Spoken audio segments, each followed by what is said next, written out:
What is up, YouTube? Johnny B here again today, and we are back with another Lexus. It's not my gray one, it's a blue one.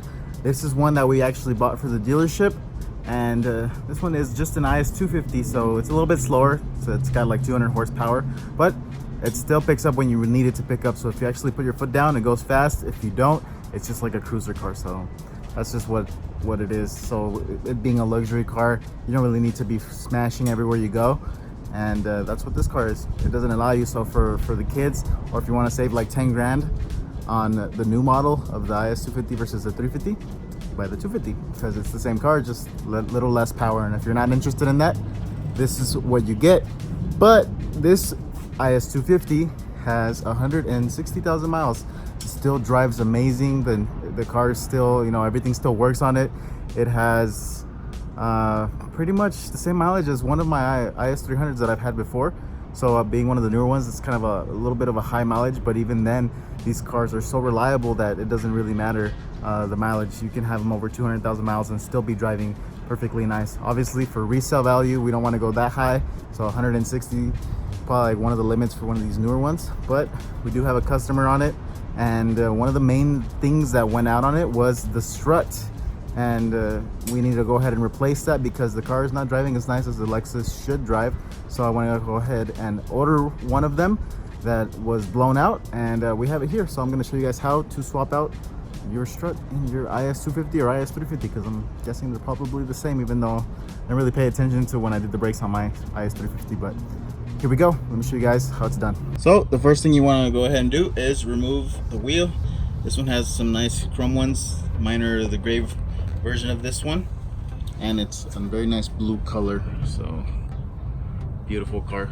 Still looks really nice and looks the same as mine, except it has different headlights because it has the 2007 headlights, which is the model that this car is. And as you can see there, it already has a KYB gas strut, and it looks like it already went out. So I don't know how long ago they put it. Maybe they put it at 100,000 miles. This thing has 60,000 miles on it, and it just decided to blow, or what's going on. But we're actually gonna be replacing it with the same exact one because it was the cheapest one I could find. Got it for like 100 bucks. KYB is a good brand, so I trust them.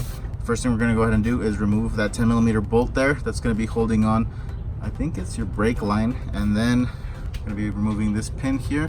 This one's actually fairly easy to do. Typically what you do is you just kind of like pull on this side, and I can actually remove it with one hand.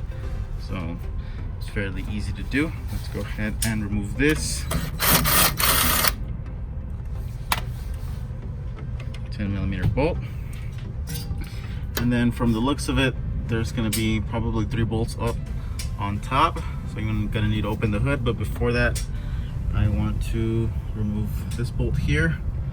Looks like it might be a 17, and this one as well, just so that the suspension can open up, so I can pull that out. So let me get a 17mm socket and make sure that's the correct size. So this top bolt right here is a 17mm. I'm going to be using an extended ratchet to be able to remove this.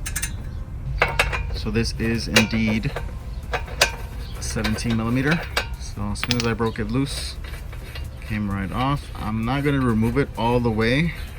I still got to smack this to disconnect the ball joint from this.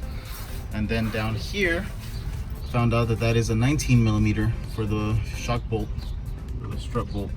So let's go ahead and bring this down. So typically what you do, you can see it's already been hit there. Take a hammer and just kind of give it one good whack. This will pop down, because normally the ball joint separators will tear your boots. So let's go ahead and do that. So after smacking it with a hammer, right here you can see, came down, I loosened it up, then it popped right out. And now we have better access to the strut. And then down here, looks like the screw has a 17mm head, but the nut had a 19mm nut on it. So I don't know if that was aftermarket or if they come like that. It's a bit weird, but we're gonna go ahead and pop that out. As you can see, I got it there, so I'm probably gonna stick like a screwdriver through there to pop the rest of the bolt out, or sometimes I could just put a wrench on here and pull it out the rest of the way, something like that. There we go.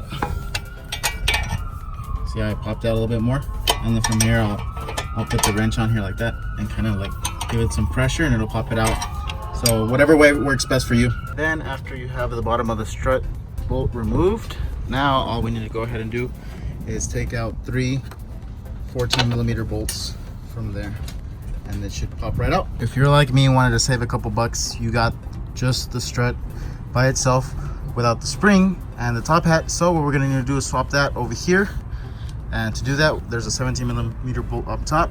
I like using this electric gun because it helps pop it out without having to hold this, but since this is busted, you can literally grab a piece of pliers, hold it here, pop it out.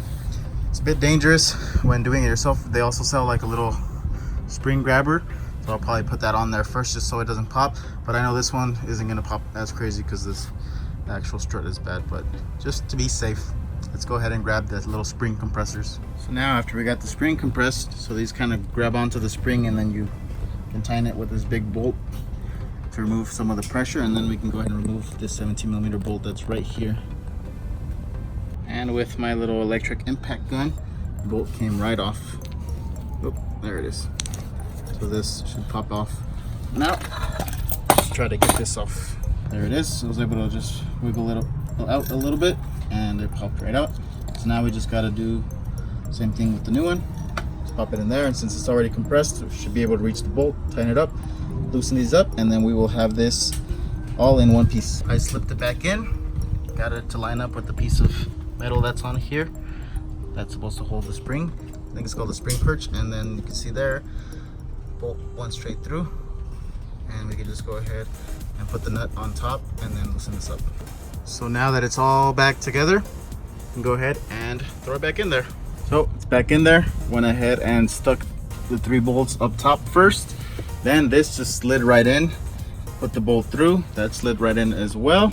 Then I'm gonna go ahead and put this on there. Probably gonna need a little bit of help pushing this up, and then put all the bolts, putting all the bolts loosely for now, and then as soon as everything's together, then I'm gonna go ahead and tighten everything up, then we should be done. So we got this back on there, and obviously that's already been on there.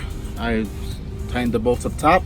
If you guys are wondering how I got this to reach up here, well, this kind of bends down with your hand, but then I also got another jack, and I put it on the lower part of the control arm to help me raise it up a little bit and then reach that spot, put the bolt on. Now I can go ahead and tighten everything. So that's gonna be it for this video. Hope this video was helpful for you guys in case you guys are interested in swapping out your struts or even putting on coilovers. It's very similar, same setup, except you don't have to remove the spring because your coilover will already come with a new spring. In this case, I believe they do sell some with springs. I ended up buying, going for the cheapest option because we're trying to save money here. And then another thing is, if you guys are looking to get that spring compressor or the little thing that kind of grabs the spring to bring it down, I believe you can get those at Harbor Freight, so they're fairly cheap. I don't remember exactly, probably like 40-50 bucks. Maybe you can find them online. If we find them online, I'll put a link in the description so you guys can pick some of those up, so you can do this job at home and not have to take it to a shop. It's a fairly simple job. I could have done it in under 15 minutes, but since we were recording, it took me around like 30 minutes. And so if you guys were to do this yourself, I'd say it'd take you probably no more than an hour if it's your first time doing something like this. If you're going to do both of the front ones, obviously the second one's going to be so much easier because you know exactly what you're going to go do, and you're going to have all the bolts and nuts that you need. You're going to have all the sockets that you need to be able to remove all that stuff. So as always, you guys have a great day.